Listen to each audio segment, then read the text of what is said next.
అస్సలాముఅలైకుం వరహమతుల్లాహి వబర్కాతు. Welcome to my channel. మీ మధ్య ప్రేమ అభిమానాలు పెరగాలంటే ఏం చేయాలో ఈ వీడియోలో తెలుసుకుందాం. ముహమ్మద్ సల్లల్లాహు అలైహి వసల్లం వారు మీ మధ్య ప్రేమ అభిమానాలు పెరగాలంటే ఇరువురు బహుమతులు ఇచ్చి పుచ్చుకుంటూ ఉండండి. ఒకరు ఇచ్చారు కదా అయిపోయింది పని అని మీరు ఉండిపోకూడదు, తీసుకున్నాం కదా అయిపోయింది పని అని మీరు కూడా ఉండకూడదు. ఇచ్చిన వాళ్ళకి గిఫ్ట్ రిటర్న్ ఇవ్వడం వల్ల మీ మీద ప్రేమ పెరుగుతుంది.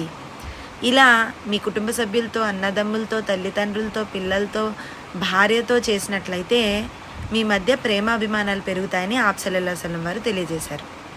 అయితే ఆప్ సల్లల్లాహు అలైహి వసల్లం యొక్క సున్నతిని పాటిస్తూ మీ మధ్య ప్రేమ అభిమానాలతోని హ్యాపీ లైఫ్ బ్రతకండి. అస్సలాముఅలైకుం వరహమతుల్లాహి వబర్కాతు. నా వీడియో కనుక మీకు నచ్చినట్లయితే లైక్ చేయండి, నా ఛానల్ సబ్స్క్రైబ్ చేయండి, బెల్ ఐకాన్ క్లిక్ చేస్తే ఆల్ అనే ఆప్షన్ వస్తుంది. దాన్ని క్లిక్ చేయడం వల్ల నా వీడియోస్ మీకు నోటిఫికేషన్ ద్వారా వస్తాయి. Thank you.